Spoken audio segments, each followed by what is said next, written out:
Bergabung Mas Adi. Mas Adi, apa tanggapan Anda dengan masuknya Nasdem ke KIM ini?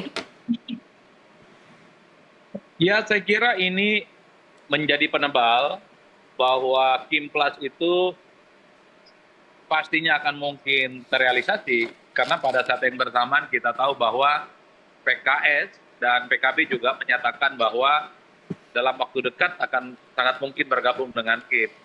Implikasi dari Kim Plus ini kan tentu saja ada dua hal. Pertama, ini bisa dipastikan Anies Wassalam itu gagal berlayar dan kemudian tidak akan mendapatkan tiket pencalonan. Yang kedua, ini memang ada kesan Kim Plus itu meninggalkan PDIP sendirian tanpa ada partner di koalisi Jakarta. Oleh karena itu bagi saya Kim Plus ini yang paling mungkin nanti akan dilawan hanyalah calon perseorangan yang per hari ini diloloskan oleh KPU sebagai salah satu kontestan.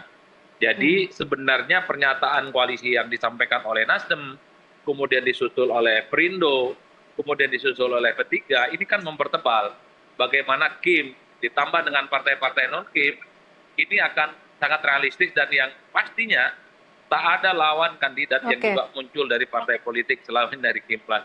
Dan yang paling penting kan orang bicara tentang nasib pencalonan Anies. Anies bisa dipastikan wassalam tak bisa berlabuh di Jakarta.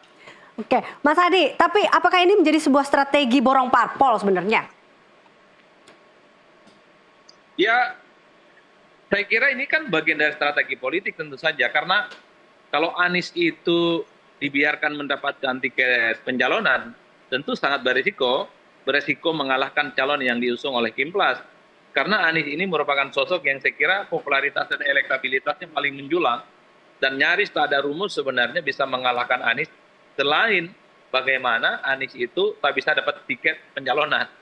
Oleh karena itu dalam politik demokrasi elektoral kita, mencegah sosok-sosok penting dan sosok-sosok kunci supaya tidak bisa berlayar, saya kira bukan hanya terjadi di Jakarta, tapi juga terjadi di banyak di tempat yang lainnya.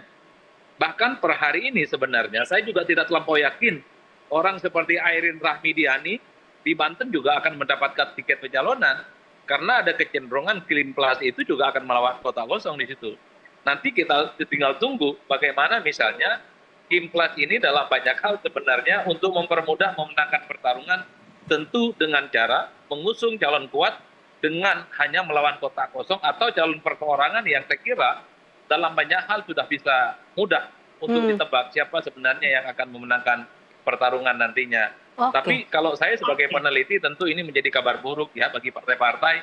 Kenapa partai politik itu tidak pernah berani mengusung kader mereka untuk bertanding? Padahal PKS dengan Nasdem sudah bisa itu mencalonkan kandidat, tidak harus Anies.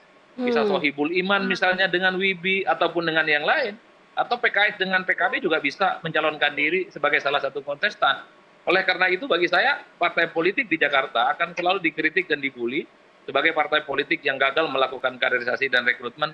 Dan ini rakyat Jakarta lah yang kemudian akan dirugikan karena mereka tidak punya opsi lain untuk mencari alternatif calon yang kemudian